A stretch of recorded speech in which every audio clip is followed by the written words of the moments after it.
Hey fellow watchers of the multiverse, welcome to yet another exciting episode of If I Had Written. This series dives into cancelled projects, pre-writes, rewrites, and custom projects, giving you a glimpse of what might have been and what could be. Today we continue our journey with the Amazing Spider-Man Maximum Carnage, Part 2.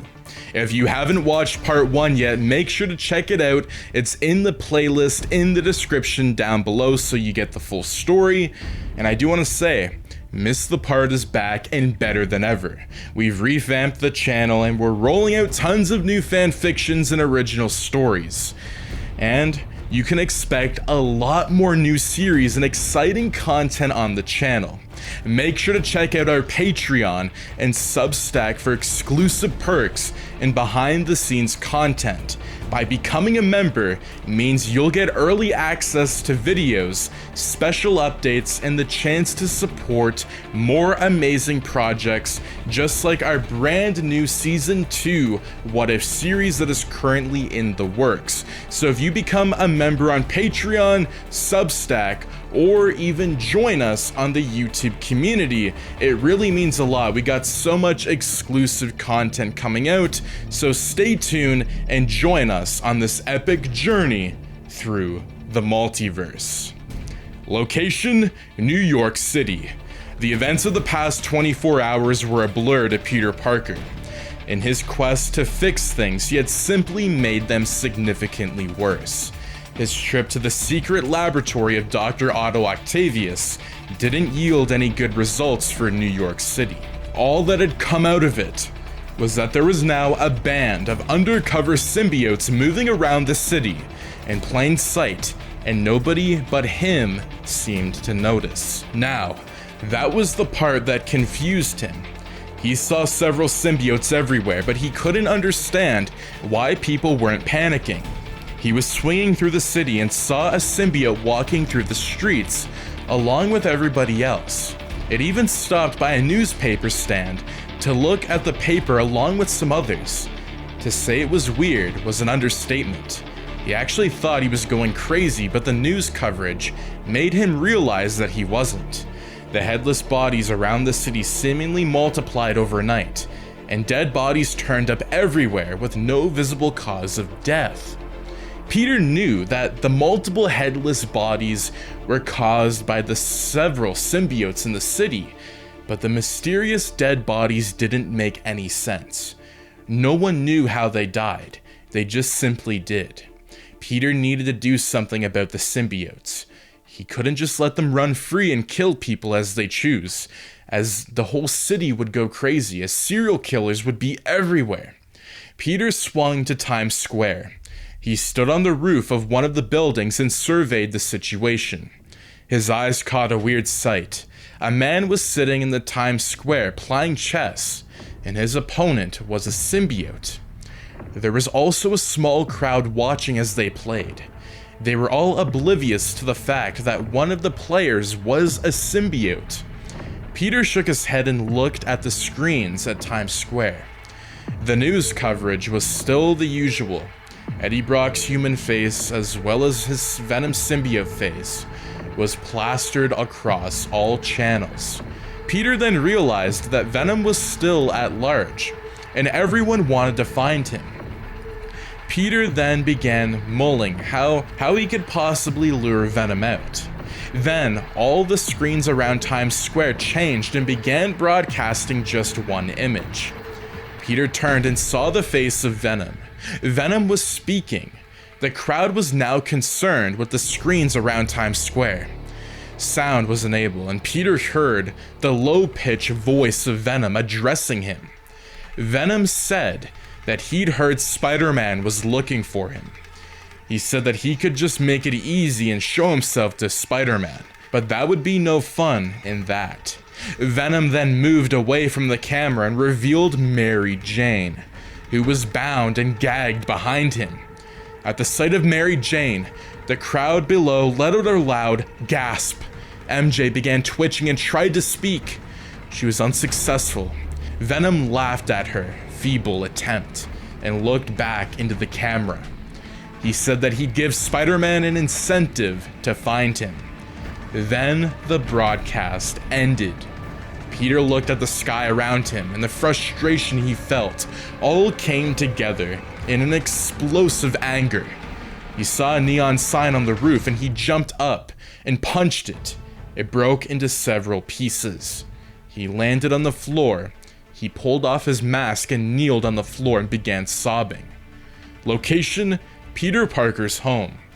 It had been 3 days since the kidnapping of MJ in her home, and neither the FBI nor Spider-Man made any headway in finding her.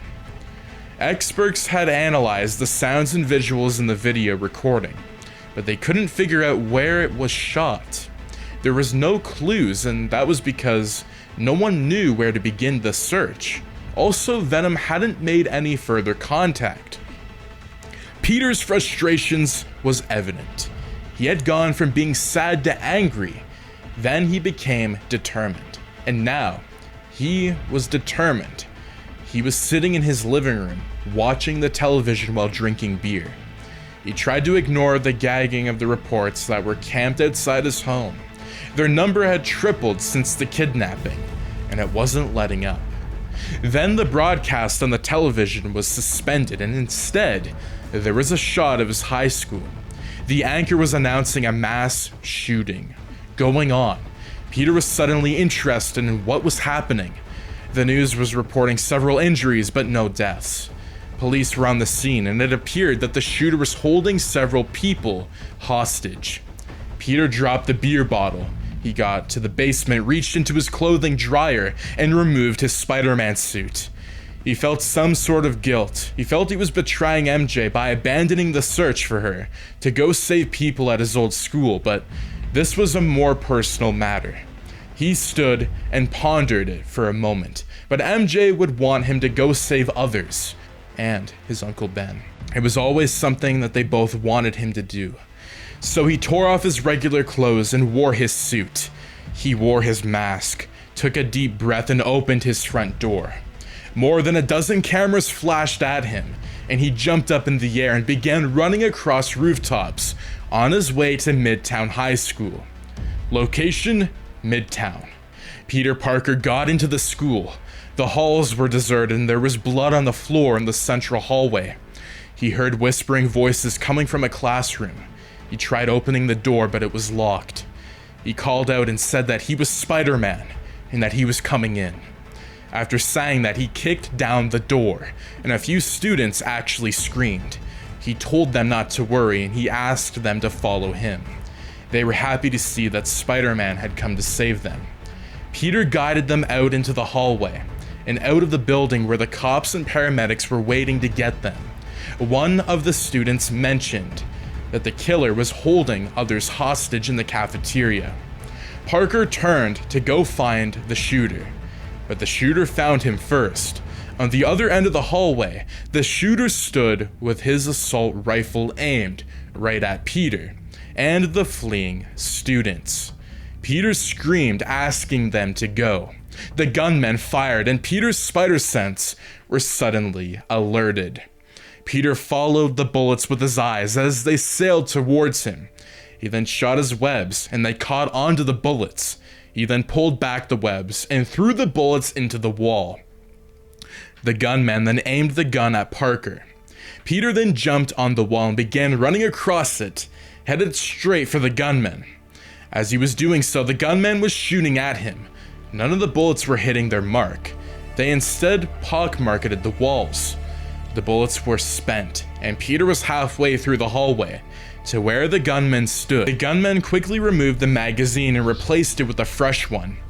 Just as the mag clicked into place, Peter's webs caught onto the gun, and he said that he can't let the gunman fire on innocent people anymore. The gunman then taunted Peter, saying that he couldn't even save Mary Jane and stop Venom. He said that Spider-Man was an incompetent person, and everybody would be better off without him. Peter's anger welled up, and he snatched away the gun from the gunman, held it, and turned it on him. The cops had bursted into the hallway, guns raised. They saw that Spider-Man had effectively disarmed the shooter, but they suspected that Peter would shoot him. They slowly approached Peter with their guns raised. They called out for him to drop the gun, but Peter wasn't listening. He instead listened to his anger.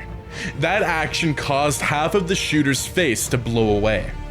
At the same time, the cops screamed no, and they all fired their guns instantly. The shooter at Midtown had gotten better. Peter acted out on his anger and he went to shoot to kill the gunman, but he didn't. When their guns went off, Peter's spider sense helped him jump in the air. He stuck to the ceiling while the bullets sailed past him. Some of them even hit the falling body of the gunman. After that, Peter had come down from the ceiling and he was promptly handcuffed. The police chief wasn't happy about what Peter had done. He, however, decided to put death of the gunman on his own officers. He told the press that the cops acted in self-defense. They had to kill or be killed. With Peter, though, the police chief told him that the only reason he was letting him go was that Peter was their best hope in finding Venom and stopping the flow of killings being found. As he personally removed Peter's handcuffs, he told him to go and do just that, find Venom and put an end to this entire carnage. As Peter had walked out of the school's central building that day, he saw some symbiotes standing with the crowd and observing. He instantly wanted to go and confront them, but he knew that in the eyes of everyone else, those symbiotes were just regular people, and he would look unhinged if he attacked them. Now Peter Parker was swinging through New York City. He wanted to get home, but there really wasn't anything there for him to do. Mary Jane wasn't there, and the house was eerily quiet. The only noise that came from every present gaggle of reporter outside. He made a mental note to move out of that neighborhood once everything was over. Just then, his spider sense went off, but before he could be aware of his surroundings, he felt like he got hit by a bus. He crashed into a nearby building. As he was sliding down the side of the building, he saw his assailant. It was Venom, and apparently he was swinging with his own webs. The Venom symbiote had somehow mutated to suit Venom's needs. Peter immediately caught himself. He shot a web onto another building and swung himself towards Venom. His legs collided with Venom's face, kicking out a few teeth. Venom laughed as more teeth regenerated in place of the lost ones. He said that Peter must be angry. Peter swung around and coming in for another pass, and he angrily asked where his girlfriend was. Venom said that if he told him, then there would be no fun in letting him find out on his own. Venom then swung at Peter. Parker also swung towards Venom. They collided with each other, and both received a punch from each other. Peter recovered quickly from the punch and jumped onto a rooftop. Venom saw him followed, climbed up the building after him. There were outdoor air conditioner units on the roof. Peter webbed one of them up and threw it at Venom's face. Venom blocked it. Peter threw another one and Venom blocked it too. Peter threw yet another one, and this time Venom caught it and hurled it back at him. Peter hadn't seen it coming, so the air conditioner unit caught him square in the face. Venom laughed and asked why Peter was still using the mask. After all, everyone with access to a television set knew precisely what he looked like. Peter ran at Venom and said he wanted his girlfriend. He shot webs at Venom's legs. He then slid right under Venom, tied the webs behind him, and pulled hard. Venom tripped and fell forward. Peter then jumped on Venom and began pelting him with punches. Venom only laughed and said that Peter was weak and that it wouldn't work again. Venom then entangled his hand and picked Peter up. He held him in the air and gleefully watched as Peter struggled to free himself. Peter looked around and saw a large air conditioning unit. He then shot another web to his right side and another one to his left. The webs caught onto those air conditioning units. He then mustered any strength that he had left and pulled them together. The units came together and smacked Venom on the head from both sides. Venom instantly dropped Peter. But Venom was now mad. He charged at Peter. As Parker ran across the rooftop and leaped onto another building, Venom followed and caught up with them in no time. He punched Peter, and Peter fell to the ground. He got on Peter and was about to deliver a fury of blows on Peter, but Peter yelled at him to stop. He said that Venom kidnapped his girlfriend and he demanded to be taken to her. That seemed to do the trick. Venom seemed to think twice about attacking Peter. He got off of Peter and said that Peter would have to follow him, and he won't slow down for anything. He then ran and jumped off the roof. Then he screamed in excitement as he began swinging through the streets. Peter got up the roof and followed him. Peter tried his best as fast as he could, but Venom was not slowing down. The symbiote was really fast and shot webs far. Peter's speed could not trump that. Venom had gotten far away and he was getting tired by the minute. It was also getting dark and Venom practically was swinging into the sunset. Peter called for him to slow down and Venom called back, telling him to keep up.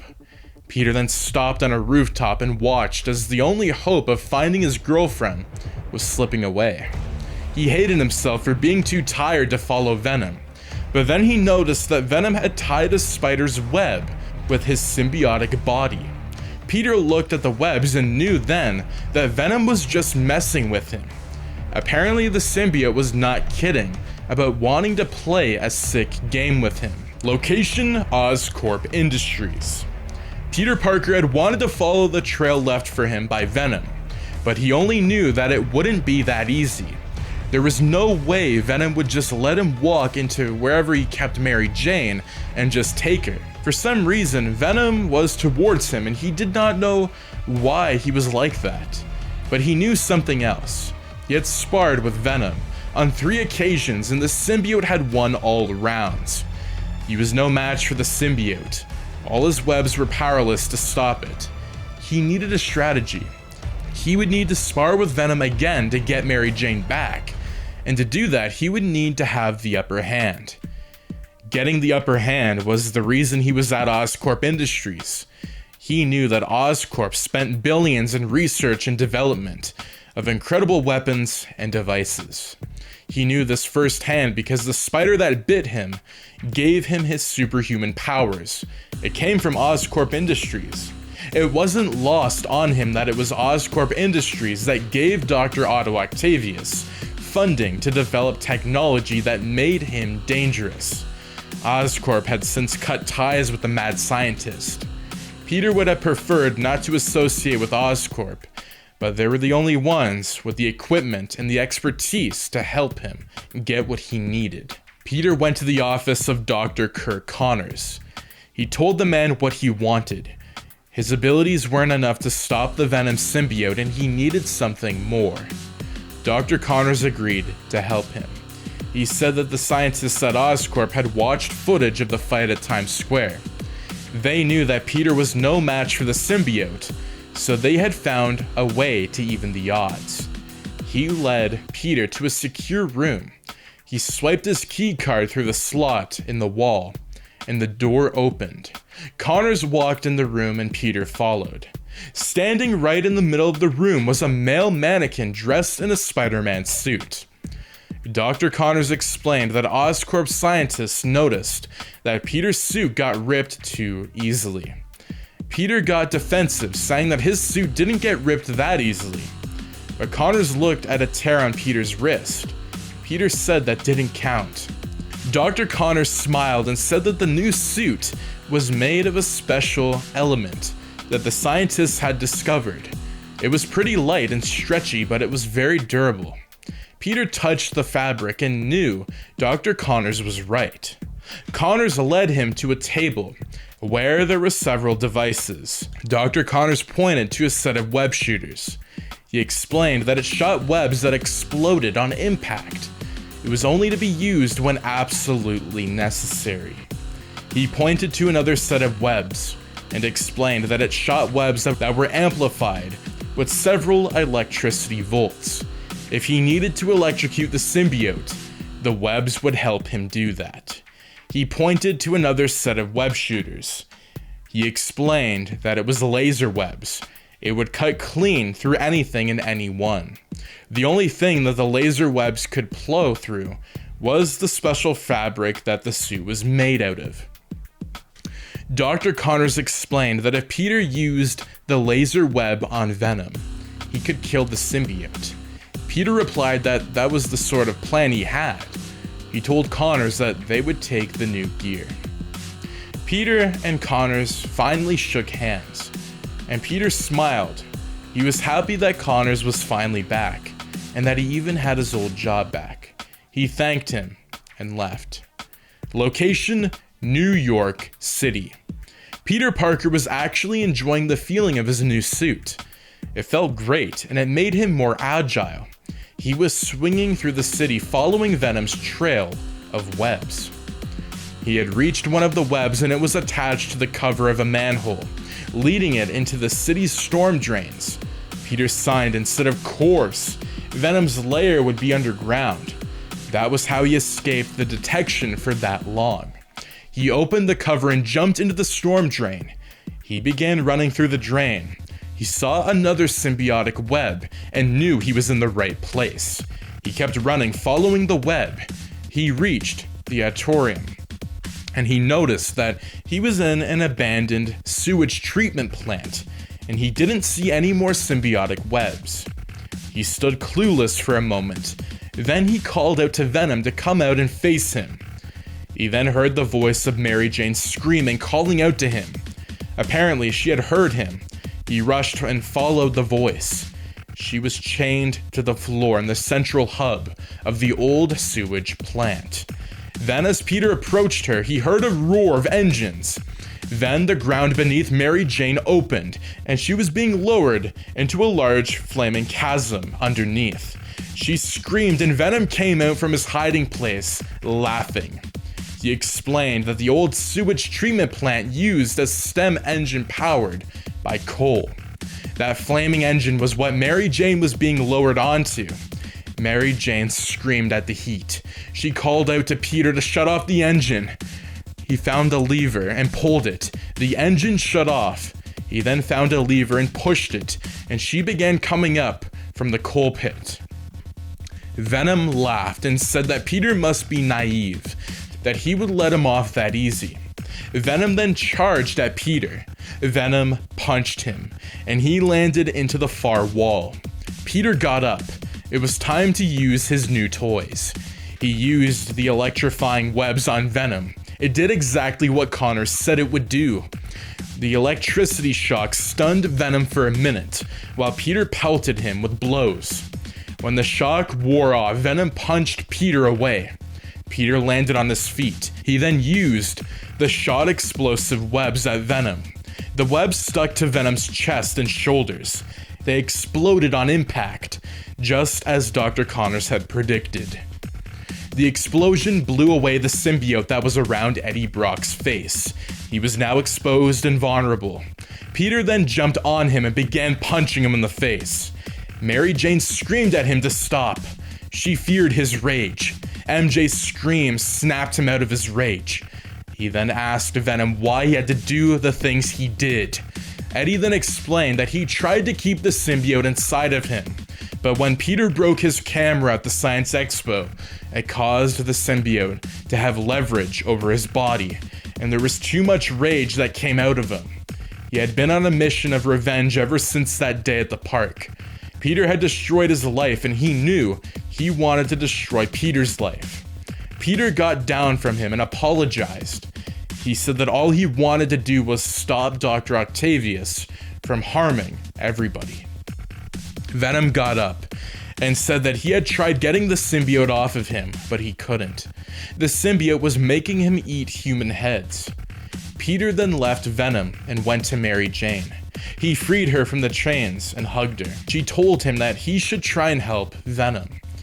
It was the least he could do since it was his fault that the Venom symbiote had taken over his body. Peter walked up to Venom and said that he knew good scientists who could figure out how to remove the symbiote from him. But first, he needed his help with Octavius. Location: New York City. Peter handed over Mary Jane to a police patrol unit that were in the area. He gave them specific instructions to take her to the hospital, and not to leave for any other reason. They complimented Spider-Man, saying that he was a hero. Peter kissed MJ goodbye, and told her that he would come to her. He just needed to find Octavius. With the cops gone, Venom emerged, and he and Peter began swinging into the city on the rooftops. Then, Venom's webs caught onto a mast and it fell. A device on the mast fell to the ground and broke. Peter showed up and said that Venom shouldn't destroy any more public infrastructure. Just then, somebody screamed on the street below. Peter and Venom rushed to see what was happening. They saw that everybody was running away from a gray symbiote. Peter frowned. He said that these symbiotes had been roaming the city for days, and no one had noticed. Then something occurred to him. He turned and looked back at the device that Venom had destroyed. He looked over at the other rooftops and saw another device. He ran over to that rooftop. He removed the device and smashed it on the ground. Just then, people screamed on the streets below. They had seen another symbiote. Venom joined Peter on the rooftop and said that it looks like the Spider-Man was now destroying public infrastructure. Peter said that it wasn't public infrastructure. He picked up the broken device, and on the side was written Oscorp Industries. He pointed to the other rooftops and said that there's more. And that is going to be it for part 2 of If I Had Written the Amazing Spider-Man Maximum Carnage. Now, if you guys do enjoy these videos and would like to see a behind the scenes look, I would highly suggest that you become a YouTube member, because we're going to be doing a ton of breakdown episodes with a lot of these episodes, kind of like a follow-up episode, where you get to see a lot of the decisions that I make as a writer, and things that I liked, things that I didn't like, things that I'll be changing. I would highly recommend that you check it out, and I do want to say that's just one of the things that I was talking about at the beginning of the video. We got Substack. It's a new thing for me. I'm still trying to look over things, but there's going to be exclusive content on Substack where you get to see exclusive what if videos, exclusive If I Had Written videos, and tons more. And I do want to say, by becoming a Patreon member today, it's starting at just $3 a month, you help us make season 2 of the What If animated series. So that being said, my fellow watchers of the multiverse, do make sure to subscribe, like, share if you guys did enjoy these videos, and do make sure to turn those notifications on so you and your friends never miss an upload. But thank you so much, and I'll see you in part 3. Take care and have a fantastic day. Peace out.